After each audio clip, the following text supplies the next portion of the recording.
tere tulemast tagasi minu kanalile. Täna näitan, kuidas teha ühte algajatele väga sobilikku trikki X-up. Mis on lihtne, lähed õhku, keerad käed risti, võid ka rohkem tagasi tehtud. Sa võid põhimõtteliselt alustada niimoodi, või peaksidki, et sa hakkad vaikselt järjest rohkem tegema, et sa ei lähe kohe nagu ja siit kukkuda. Lihtsalt iga korraga natukene rohkem, läbi 90, ta loeb siis, kui sa oled otseselt nagu niimoodi saanud risti ära ja lahe, kui sa saad veel rohkem. Aga nüüd, kui sa jõuad nagu siia kohta, siis sa tõenäoliselt saad aru, et ups, lenks ei lähe nagu põlvest mööda, siis lihtsalt lahendus on see, jalad sirgeks nagu tahapoole, lükkad puusad taha, pea jääb siia lenksu kohale ja siis lihtsalt keerad risti, olemas. Ja kui sa oled natuke lühem sel, ei ole veel oma täit kasvu saavutanud, mis siis tuleks teha? Kasvama pead. Ostma õigest suuruse ratta. Pead venitama ennast X-upiga välja. Ise. On nii, on ju? Ei tea, pole sellist probleemi olnud. Põhimõtteliselt X-up on selline üks kõige lihtsamaid trikki üldse, see on nagu võib-olla ka kõige esimene trikk, mida sa võid üldse õppima hakata. Et läbi selle saad hiljem hakata, saad nagu selle tunde kätte, kuidas on parsi teha, nagu nad see põlvedest läheks mööda, on ju. Kui sa nüüd parsi lähed tegema, siis kindlasti ära tee nagu X-up ja siit edasi parsi, vaid lastad käe lahti, viskad parsi. Parsi õpetust näed siit. Need on ülilihtne panna igale poole vahele, saltodesse, kraadidesse, teiste rikkide ette, nii edasi. Grindidesse?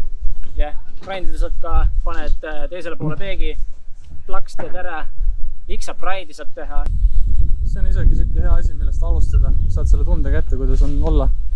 Saad niimoodi sõita, keerad ära, tükke välja teha. X-up bunny-hopi saab teha.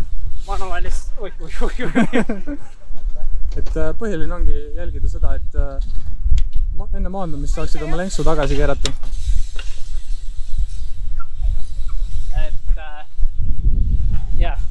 Kindlasti on hea see, et see ei tohi maanduda niimoodi, et kui sa just meelega ei lähe siia niimoodi.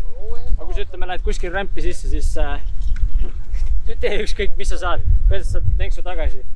Sest minul tuli kunagi õlg liigesest välja, sest ma tegin manuaali. Siis mõtlesin, et hullult lahe, kui ma nagu kvarterisse sisse nüüd lähen manuaalist kohe X-upiga ja jäi lukku.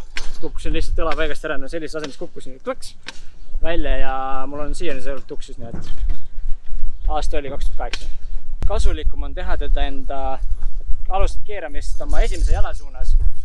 Et lihtsalt sellepärast, et üldjuhul kombinatsioonid töötavad niimoodi paremini ja barspinni sa peaksid ka hakkama hiljem niipidi tegema. Ja siis saad selle tunde kätte, kuidas on siit nagu õiget pidi visata. Sa võid muidugi mõned pidi teha, et see on selline hea trikk, mida sa saad nagu ka järjest teha nagu ühele poole, teisele poole. Kui sa ühele poole oskad, siis ma arvan, tõenäoliselt saad teisele poole ka kohe teha tegelikult.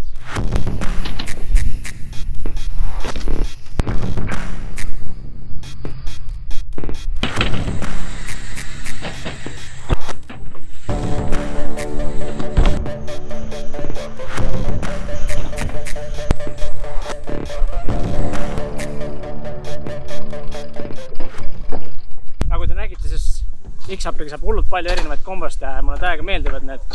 Ja mitte ainult mulle, vaid kui ma käisin paar aastat tagasi Vans Pro Cupil, siis Scotty Granmer isiklikult kiitis mu X-up'e, ütles, et nagu ülilahe, eriti ei ole neid, kes teevad neid, et talle endale täiega meeldivad ka.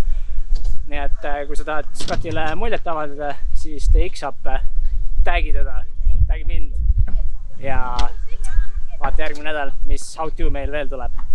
Peace!